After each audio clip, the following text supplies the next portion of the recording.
Les deux présidents africains plus jeunes et polygames, gardez le mot polygame, africains, se sont rencontrés au Sénégal.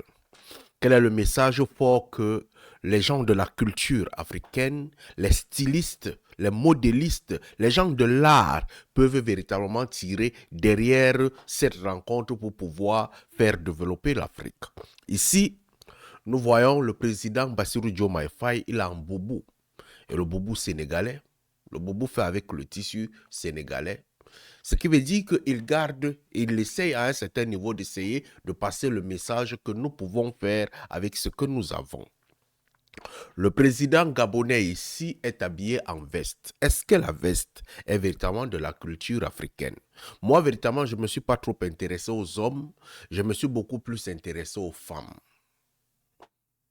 Quel est le message? Est-ce que l'Afrique peut véritablement se relever avec ceci? Est-ce que la mode africaine peut véritablement se relever si nos présidents et nos dirigeants ne s'habillent pas comme les Africains?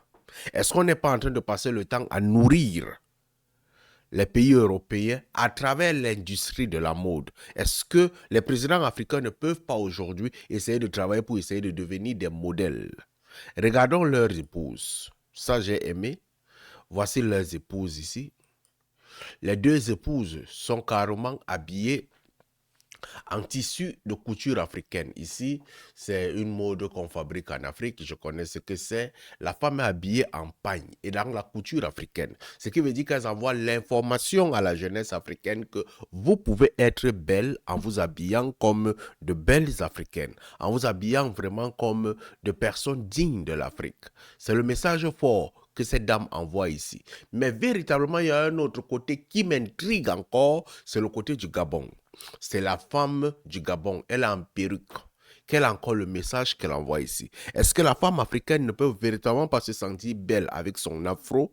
Si nos dirigeantes ne s'acceptent pas, nos premières dames ne s'acceptent pas avec leurs cheveux afro, pensez-vous que la jeunesse africaine peut véritablement quitter la colonisation culturelle? Est-ce que la jeunesse africaine peut véritablement quitter la colonisation de mode si nos dirigeants, si nos premières dames ne sont pas capables de s'accepter avec leurs propres cheveux? C'est quoi sa première dame avec les cheveux brésiliens, les cheveux sortis du cimetière? Première dame.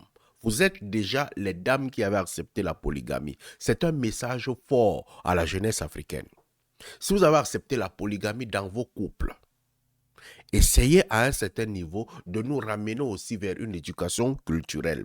Ne restez pas seulement sur l'affaire de polygamie qui est un patrimoine africain, rentrez aussi dans l'éducation afin que la mode africaine puisse prendre de l'envol.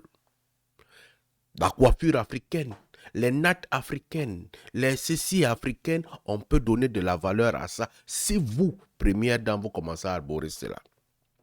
Voilà la première dame du Sénégal qui porte ici un un foulard, c'est très bon. Est-ce qu'elles ne sont pas belles? Est-ce qu'elle n'est pas présentable? Regardez, c'est beau, très beau à voir, très digne cette dame, très digne, très représentée. Je suis même allé jusqu'à regarder ses ongles. Il n'y a pas trop d'artifice, on n'a mis que du vernis. C'est la femme naturelle africaine qu'on recherche. Ce n'est pas pour insulter la première dame du Gabon, mais j'essaye de comprendre, parce que nous en Afrique centrale, on est trop colonisés. On est exagérément colonisés. Regarde les deux présidents, première dame et truc. Première dame et truc, regarde comment ils sont habillés.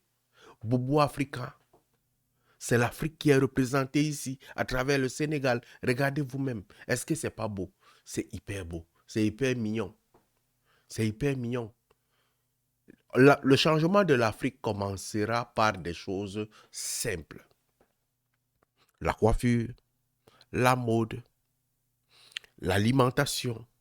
Avant qu'on entre dans les véhicules, réussissons d'abord à imposer aux jeunes Africains de rentrer vers leurs sources. Vous nous avez déjà amené ici à rentrer vers les sources du mariage polygamique. Au lieu qu'on commence à devenir les XXL en Europe, au lieu qu'on commence à aller se chercher, se laper entre femmes, au lieu d'aller chercher à se cogner entre hommes et hommes, vous nous enseignez que si ça ne va pas, qu'on fasse la polygamie. Couple présidentiel, on accepte. Mais enseignez-nous aussi au niveau de la mode. C'est très important. Ce sont les coutures africains qui vont gagner. Ce sont les talents africains qui vont gagner. Ce sont les designers africains qui vont gagner. Si les têtes de l'État commencent à véritablement à implémenter ça, on va se retrouver que beaucoup de choses vont changer en Afrique. Rien que ces petites choses sont assez importantes. Merci, cher président, et allumez vos cerveaux.